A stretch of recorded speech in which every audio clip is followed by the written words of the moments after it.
नि नामखौ मोजां गोसोआव गैया नटआ आंनाव लाबोआखिसै आंनाव दङ नटआ आं नोंथांमोना बे सोंनायखौ सोंगोन होननानै सानाखैमोन मोगा-मोगि जानो थियारि नङामोन अब्ला मोनसे बाथ्राया कनफार्म इमप्लिमेन्टेसनाव थानाय दफाफोर बायदियै इमप्लिमेन्टेसननि थाखाय थानाय दफाफोर बायदियै जोंहा गासैबो दफाखौ जोङो एखे खुब स्पिडआव मावगासिनो दङ नाथाय बाथ्राया बिदि नङा जे बालाबारिनि खुसेंग्रा जावबानो मोननाय बायदि जों खामानिखौ मावफुंगासिनो दङ भुटानाव जोंनि एक्स एनडिपि कमरेडफ्रा 6 जेल जानानै दङमोन बिथांमोननि सोरबाया 15 बोसोर जेल जाबावनांगौ सोरबाया 10 बोसोर सोरबाया 12 बोसोर जाबावनो गोनां दङमोन बेखौ गभर्नमेन्ट अफ इन्डियानि हम मिनिस्ट्रि आरो भुटान गभर्नमेन्टनि हम मिनिस्ट्रि मोन्नैबो हम मिनिस्ट्रि डिपार्टमेन्टआ सावरायनानै मैया भुटाननिफ्राय बिथांमोना गभर्नमेन्ट अफ इन्डियानिसिम गथायहरनाय जाबाय भारत सरकारनिसिम दा भारत सरकारनि आखायाव फैबाय माने भारत सरकारा आयेन बायदियै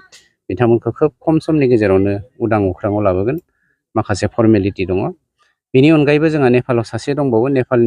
गभर्नमेन्टजोंबो गभर्नमेन्ट अफ इन्डियानि हम मिनिस्ट्रिया सावरायगासिनो दङ बिथांखौबो गोख्रैनो रिलिज